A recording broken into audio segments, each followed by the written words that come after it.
Hello viewers, welcome to my YouTube channel Paramount English study with Rajan sir. यहाँ आप लोगों के लिए आज जो वीडियो है बहुत इंपॉर्टेंट है। काफ़ी दिनों के बाद आज मैं वीडियो अपलोड भी कर पा रहा हूँ क्योंकि हम काफ़ी बिजी रहे, आपको बताए भी थे।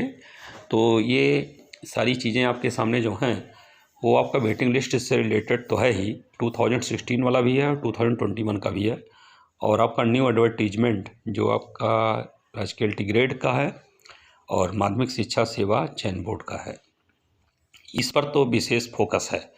इसके अलावा और भी जो है आपको इन्फॉर्मेशन और डाटा कुछ इस वीडियो के थ्रू बताए जा रहे हैं, तो वीडियो को लास्ट तक अवश्य देखें। सबसे पहली बात आती है 2016 की जो 10% की वेटिंग लिस्ट थी वो अभी तक क्लियर नहीं हो पाई, और इसकी जो होनी थी मीटिंग 9 नवंबर को और 10 नवंबर को, वो मीटिंग भी नहीं हो पाई। मीटिंग की अब जो पॉसिबिलिटी बन रही है वो नेक्स्ट ट्यूसडे को बन रही है, इस ट्यूसडे को नहीं, नेक्स्ट ट्यूसडे। और उसमें तब आपका 10% की वेटिंग को लेकर के मैटर क्लियर होगा, क्योंकि वो मैटर को पेंडिंग जो है दिखता हुआ नज़र आ रहा है। और ये पेंडिंग होने का रीज़न ये है कि अभी तक यही डिसाइड नहीं हो पाया कि जितने भी 10% थे लिस्ट में वेटिंग में, उन सभी को कौन सा विद्यालय आवंटन किया जाए और कहाँ पर DIOs के द्वारा या किसके द्वारा उनको अपॉइंटमेंट लेटर मिले और कब तक इस नियुक्ति प्रक्रिया को पूरी की जाए।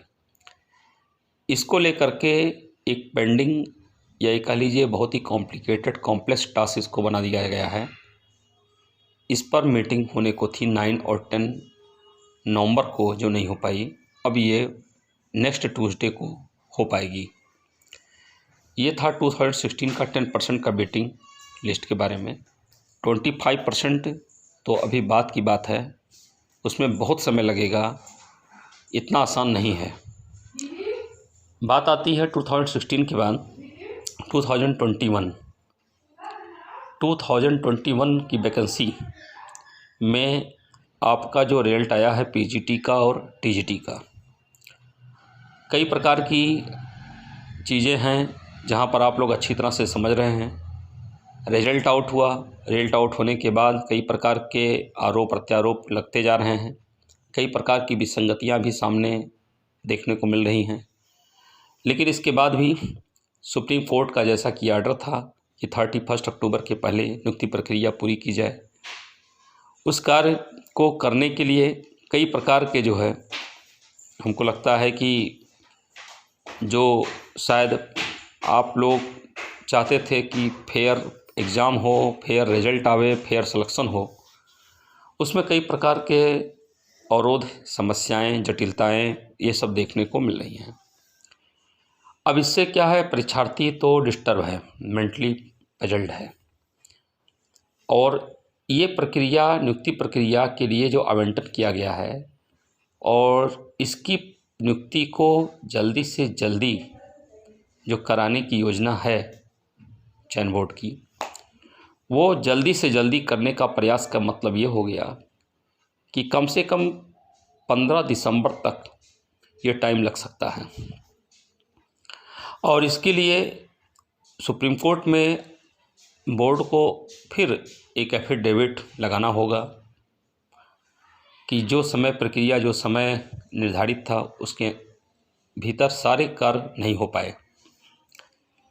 अब इस पर क्या डिसीजन आता है कोर्ट का, वो अलग चीज़ है।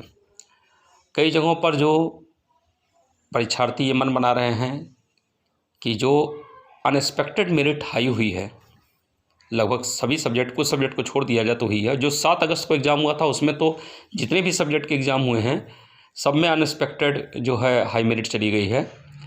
लोगों को विश्वास तक नहीं हो पा रहा था कि इस प्रकार का मेरिट हो सकता है या इस प्रकार की चीज़ें हो सकती हैं। अब वो कैसे हुआ ये तो क्या कहा जाए, ये तो अब जो है सामने यही है कि अगर वो सब ठीक है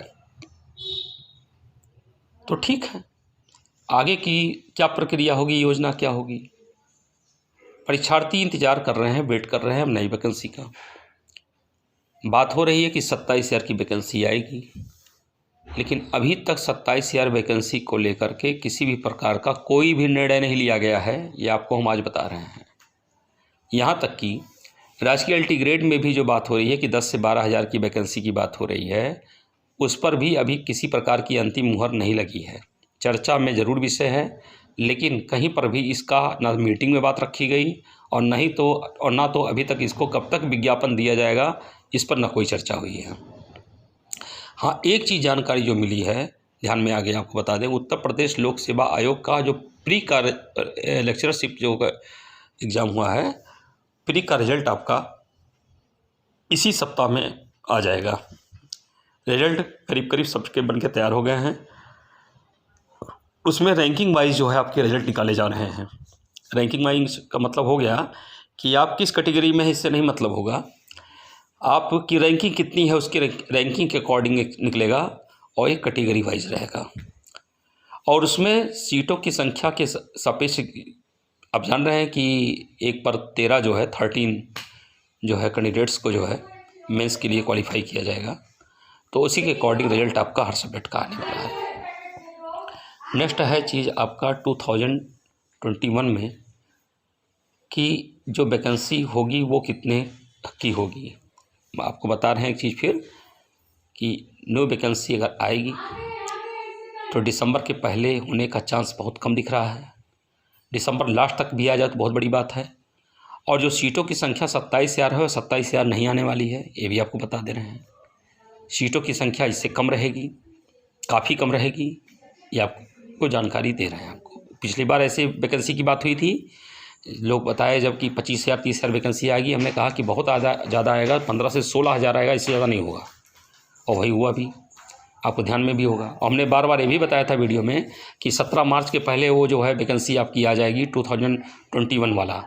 और आपको याद होगा कि 15 मार्च को वो वैकेंसी आई थी, ध्यान में आपको होगा। तो नहीं है तो आप हमारे वीडियो में जा कर के आप देखेंगे तो आपको सारे डिटेल वो मिलेंगे।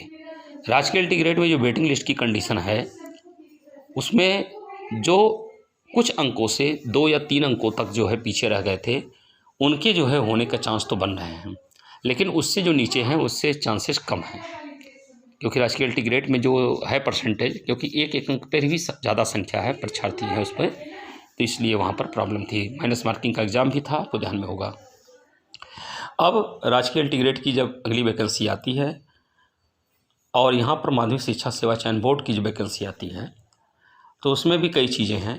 राजकीय एलटी ग्रेड में वो लोग जाएंगे जिनका जनरल में अगर यदि हैं तो 40 एज के तक ही हैं, तभी उनको चांस मिलने वाला है, उसके बाद का चांस नहीं मिलने वाला है।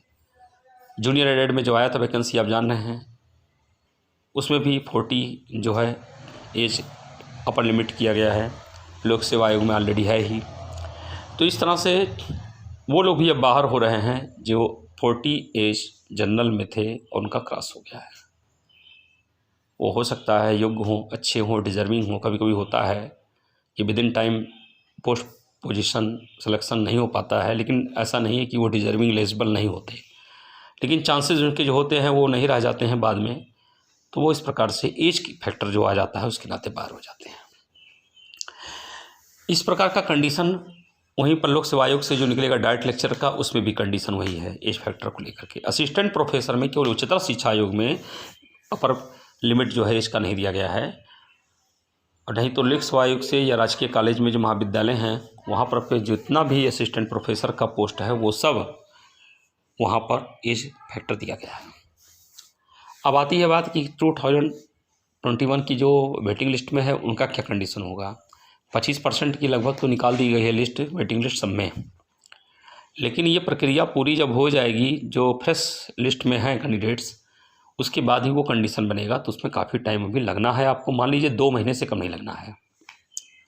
सारे प्रोसेस अभी हो रहे हैं और बीच में ये मीटिंग जब होगी तो इस मीटिंग में जो विषय है वो सबसे पहले विषय यही है 2021 वाला जो वैकेंसी निकाली गई है, जो आप प्लानिंग किए कि जो रिजल्ट निकाला गया है, उस रिजल्ट के आधार पर कैसे प्रक्रिया, कब तक वो नियुक्ति प्रक्रिया कंप्लीट करेंगे, कैसे करेंगे, इस पर फोकस है। इसके अलावा और भी चीज़ें हैं। असिस्टेंट प्रोफेसर का जो सेकंड स्टेज का यानी कि दूसरे चरण का जो परीक्षा था कल 13 नवंबर को वो कंप्लीट हुआ, और जो थर्ड आपका चरण है तीसरा, वो 28 नवंबर को होगा। और इस प्रकार से और भी चीज़ें हैं जो आपके सामने हम लाएंगे और आप लोगों को इसकी पूरी जानकारी कोर्ट या बोर्ड से अपडेट होगा वो देंगे। वीडियो देखने के लिए बहुत बहुत thanks. Have a nice day.